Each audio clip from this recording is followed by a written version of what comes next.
예, 나토 가입을 추진하려던 우크라이나와 이를 저지하려던 러시아의 충돌로 시작된 우크라이나 전쟁이 어느새 2년을 넘기고 있습니다.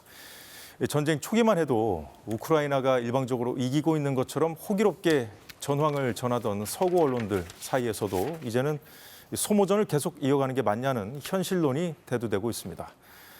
우크라이나 전쟁 실제 상황은 어떤지, 이로 인해서 앞으로 우리 앞에 어떤 일이 펼쳐질지 전문가와 함께 냉정하게 짚어보겠습니다. 이재승 고려대 국제학부 교수 나왔습니다. 안녕하십니까? 네, 안녕하십니까? 교수님. 예. 자, 2년 전으로 좀 거슬러 올라가서 네. 보면요.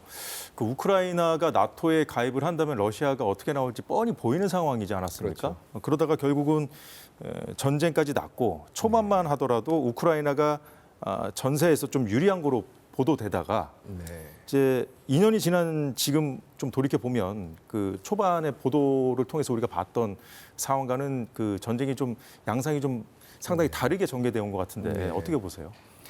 뭐 우크라이나 전쟁을 예견을 할 수는 있었겠죠. 하지만 마지막 순간까지 과연 러시아가 전면전을 할 것인가, 예. 아니면 국지전을 할 것인가, 아니면은 이 압력만 늘 것인가에 대해서 마지막까지 확정된 건 없었습니다. 근데 상당히 놀랍게도 아마 국지전이 아니었을까 많은 예측이 있었지만 전면전이 이루어졌고요. 예. 우크라이나 입장에서는 선택지는 앞으로 미래를 유럽과 할 것인가, 아니면 러시아와 할 것인가의 선택의 문제가 있었겠죠. 거기서 우크라이나는 이미 탈냉전 시기에 지속적으로 이 러시아의 영향권에서 벗어나고자 하는 시도를 해왔습니다. 그런 예. 시도도 있었고, 2014년에 크림반도 합병이 예. 있었지 않습니까? 아마 저는 이제 그 사건이 우크라이나로 하여금 이제는 나토나 서방, 특히 EU 이쪽에 가깝게 가지 않고서는 예. 이 나라 전체가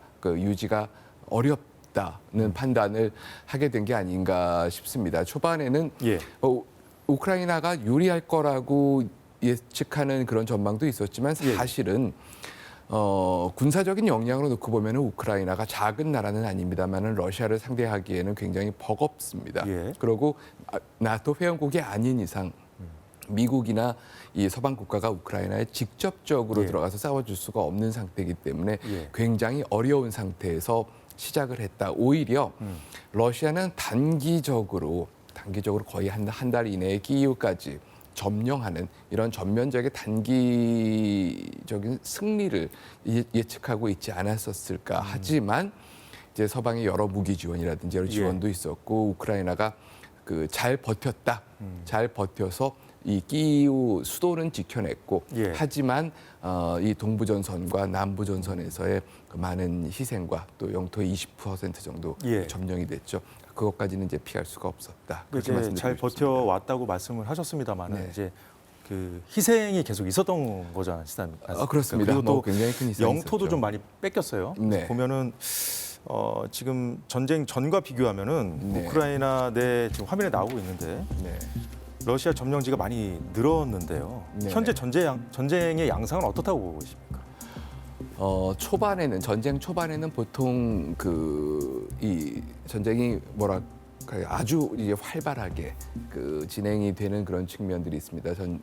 전쟁 공격도 그렇고 방어도 예. 그렇고, 그러고 나서 사실은 1년이 훨씬 넘게 한 1년 반 가까이는 소강 상태에 들어가 있습니다. 소위 지구전의 양상, 소모전이라고도 하고, 이 장기전의 양상으로 들어가면서 일단 러시아는 현재 점령하고 있는 지역에 소위 방어망을 구축을 해놓고 있습니다. 여러 가지로 전차라든지 이런 이 화력에 대한 방어막을 계속해서 치고 있는 상황이고, 하지만 특히 동부전선에서는 계속해서 지속적인 전쟁이 일어나고 있고, 또 러시아의 드론 공격이나 미사일 공격 같은 경우가 예.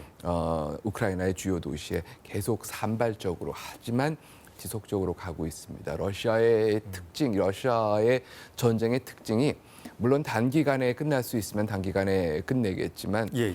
굉장히 장기전으로 끌고 가면서 음. 상대방을 완전히 지치게 만드는, 그렇군요. 네, 이제 그런 예. 부분들이 있기 때문에 더군다나 우크라이나처럼 서방의 지원에 의존해서 전쟁을 벌여야 되는 경우는 물론 우크라이나 자체도 지치게 만들어야겠지만 예. 서방의 지원에 있어서 전쟁 피로도를 높이는 것도 러시아의 하나의 굉장히 중요한 전략과 예. 전술이 될 수 있다. 그런 차원에서 지금 장기전으로 접어들고 있다라고 볼 수 있을 것 같습니다. 그렇군요. 근데 이제 서방 국가들은 이 푸틴이 제안한 휴전 협상을 거부한 상태고 그 상황에서 이제 우크라이나만 서방 원조에 좀 의존해서 버티는 형국으로 쭉 버텨온 거 아닙니까? 네. 근데 이제 가능성을 떠나서 좀 상황 정리가 좀 필요하다고 보십니까? 상황 예. 뭐 계속 이렇게 가는 게 맞는지. 뭐 이 상황이 좋다고 바람직하다고 생각하는 사람은 아무도 없습니다. 예. 그리고 뭐 휴전이 돼서 뭐 종전이 됐든 휴전이 됐든 어떤 형태로든지 소위 전쟁이 멎었었을 때 인명의 피해는 줄일 수 있겠죠. 하지만 예. 지금 상황에서 영토를 소위 말해서 우크라이나 입장에서는 불법적으로 뺏긴 상태에서 단순히 전쟁을 멈췄다. 그리고 이게 어느 방향으로 이것을 해결하고 예. 이 문제를 정리를 하겠다는 이 부분이 모호한 상태에서는 오히려 굉장히 어긋난 상태로 오랫동안 고착이 되게 되면은 예, 예. 이 역시 뒤로 가면서 굉장한 그런 그 피해와 또 원하지 않았던 결과를 낼 수 있기 때문에 예. 지금 상황에서 더군다나 러시아가 이 점령했던 영토를 다시 돌려준다든지 그런 의지가 전혀 보이지 않는 상황에서는 예. 지금 쉽사리 단순히 휴전만을 위한 휴전이나 종전의 논의를 하기가 어려운 것도 이러기도 저러기도 사실입니다. 어려운 상황이다. 네, 어려운 상황입니다. 좀 모호한 상황이라고 좀 진단을 한마디로 해주셨는데 네. 지금 사실 최근에 이슈가 되고 있는 거는 군대 파병을 해줄지 말지를 놓고 지금 네. 서방 국가들 각국의 네. 입장도 다 다르고 네. 유일하게 지금 프랑스의 마크롱 대통령이 파병 가능성을 열어놓고는 있는데 네. 뭐 입장이 확실하지도 않아요. 네, 이것도. 맞습니다. 그래서 사실 이게 무기 지원을 할 때도 사실 이런 경향이 있었거든요. 네. 이런 서방 국가들의 행태는 어떻게 보고 계십니까?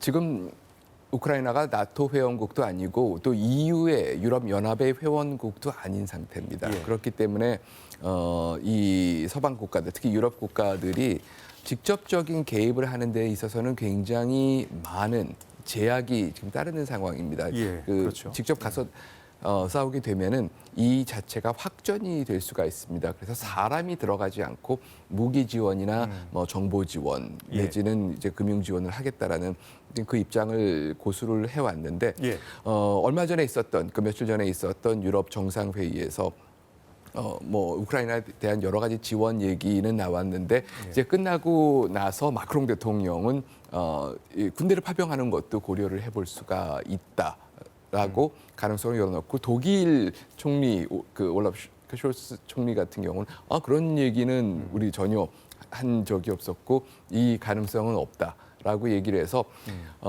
유럽 내부에서의 소위 불협화음이 있는 것이 아니냐라고 보여지는데 예. 글쎄요 저는 약간의 프랑스적인 특성이 좀 있습니다. 마크롱적인 특성이 예. 있어서 물론 이런 가능성도 있다라는 거를 어쩌면은 좀 전략적으로 러시아 쪽에 좀 압박 수단으로서 일종의 그렇죠. 이 수사학적인 그런 압박 수단으로 우리는 그래서 뭐 절대 안 한다라고 얘기를 해서 예. 어떤 기대치를 정해놓는 것보다는 모든 가능성은 열려 있다라고 그런 얘기를 하는 게 뭐 일종의 압박이 될 수도 있지만 예. 실제 유럽 국가들이 군대를 파병하는 것이 굉장히 어렵다는 것도 마찬가지로 푸틴이 잘 알고 있을 것입니다. 뭐 일부 유럽 지도자들 얘기를 지금 했습니다마는 서방 국가들의 기류를 지금 리드하고 있는 것, 주도하고 있는 것은 아직 미국 맞습니까? 맞습니다. 예. 근데 이제 왜 여쭤봤냐면 사실 미국 내부 상황도 우크라이나 지원에 반대하는 여론이 전쟁 초반부터 좀 있었잖아요. 네. 근데 이제 전쟁이 이제 길어지다 보니까 지원을 좀 중단해야 된다는 여론도 좀 높아진 걸로 전해지고 있습니다. 네. 그래서 이걸 주도해온 것이 미국 공화당, 특히 트럼프 진영이지 않습니까? 그래서 대선, 네. 대선을 지금 앞두고 있는 상황이어가지고 이 전쟁이 좀 뭔가 좀 정리가 안 된 채로 아까 말씀하셨다시피 좀 모호한 상태로 계속 쭉 이렇게 지지분열하게 좀 이렇게 가고 있는 이 상황이 대선을 앞둔 어떤 미국의 정치도 영향을 미쳤을까요? 뭐 양쪽으로 저는 영향을 주고받고 있다고 봅니다. 예. 미국의 전반적인 여론은 아직까지는 우크라이나 전에 대한 지원을 해야 된다는 쪽이 아직까지는 유리합니다. 특히 이제 예. 민주당 바이든 지지층에서는 굉장히 뚜렷하게 나오고요. 공화당 안에서도 트럼프 지지자와 갈리죠. 또 네, 트럼프 지지자가 아닌 쪽에서는 의견이 좀 갈립니다. 이제 가장 낮은 지지를 보이고 있는 게 이제 트럼프 지지자가 될 것이고 비율이 제일 적다는 말씀이시죠? 그렇습니다. 이제 가장 지원에 대해서 소극적인 그런 부분들이고 또 실제로 지금 상원을 통과했던 우크라이나에 대한 이 안보 지원 패키지가 지금 예. 현재 발이 묶여 있습니다. 그러니까 하원 공화당 쪽을 통과를 못 하고 있는 이런 상황인데 뭐 물론 여론이라든지 그런 부분도 있지만 트럼프 입장에서는 이거를 최대한의 정치적인 무기로 삼아서 바이든 정부에 타격을 입히는 그게 필요한 부분도 본인은 뭐 있습니다. 집권하면 바로 해결할 수 있다 이렇게 얘기를 24시간 내에 예. 해결할 수가 있다. 이거는 예. 내가 푸틴도 잘 알고 어떻게 할 줄 아니까 그렇기 때문에 이 바이든한테 맡겨놔서 지지부진하게 뭐가 될지도 모르는 것보다는 내가 나가서 해결을 하는 게 맞다라고 그렇게 얘기를 하고 있는데요. 정치적으로 해석할 수 있는 그런 메시지도 있습니다만 분명히 유럽 지도자들도 그렇고 네. 미국 대선 결과에 따라서 이게 또 바뀔 수가 있으니까 굉장히 그걸 좀, 판이 바뀔 수가 있습니다. 예, 그래서 지금 좀 주춤하는 그런 상황이 있을 그런 수 있지 부분도 않을까. 있고 예. 러시아도 마찬가지죠. 러시아 입장에서도 지금 어떤 형태로든지 이걸 마무리를 하는 것보다는 지금 계속해서 좀 압박을 가해서 좀 더 유리한 고지를 점해놓고 혹시 트럼프가 만약에 될 것 같으면은 트럼프하고 협상을 해서 이거를 그냥 쉽게 인정을 받는 예. 이제 그런 방안이 있지 않을까 아마 생각을 하고 있는 것 같습니다. 예. 푸틴 얘기가 나왔으니까 좀 바로 여쭤보겠습니다. 얼마 전에 이탈리아제 명품 양복을 입고 나서 네. 나토를 비판하는 연설을 해서 눈길을 끌었었는데 네. 지금 나오고 있군요. 예. 러시아 부유층이 서방 제재에도 불구하고 해외 명품을 수입해서 쓴다는 보도도 나왔고요. 네. 최근에 러시아가 국방비를 대폭 증액했다는 보도도 나왔습니다. 실제 네. 러시아의 경제 상황은 실제 어떻습니까? 경제 상황이요. 저는 이렇게 말씀드리고 싶어요. 눈에 보이는 것과 눈에 보이지 않는 부분들이 있다. 분명히 네, 단기적으로 눈에 보이는 부분은 러시아는 굉장히 내수 시장이 있습니다. 예. 내수 시장이 있기 때문에 뭐 가령 기본적인 뭐 식량이라든지 이런 거에 대한 조달은 충분히 될 것 같고요. 예. 사실은 서방 제재가 들어가면서 에너지 부분에 있어서 러시아의 주된 수입원인 에너지 부분이 굉장히 축소가 될 것으로 예상을 했는데 예.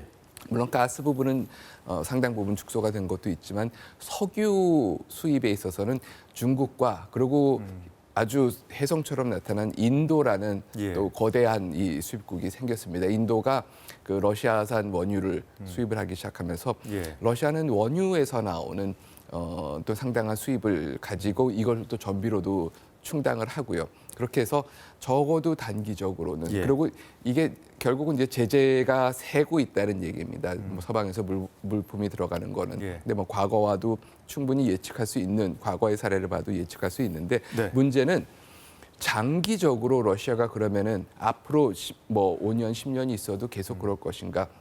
장기적인 경쟁력은 급속히 저는 안에서 이 내상을 계속 입고 그렇군요. 있습니다. 예. 금융 제재를 그럼 러시아도 빨리 이 상황을 계속 끌고 갈 수는 없겠네요. 지금 정리를 해야겠네요. 이 러시아 입장에서. 수익에서 예. 국가 수익이 얼마나 될지 정확한 통계는 안 나와 있지만 전비로 들어가는 비용이 엄청나게 나올 것입니다. 거기다가 지금 모든 나라들이 첨단 예. 산업이나 이런 데 투자하고 있는데 그런 데 투자할 여력도 없고 인력의 예. 유출은 나오게 되고 결국 미래를 어떻게 보면은 희생을 해서 지금 현재의 상황을 유지하고 있는 게 아닌가 그렇게 보여집니다. 예, 시간이 별로 없어서 네. 좀 속도를 내보겠습니다.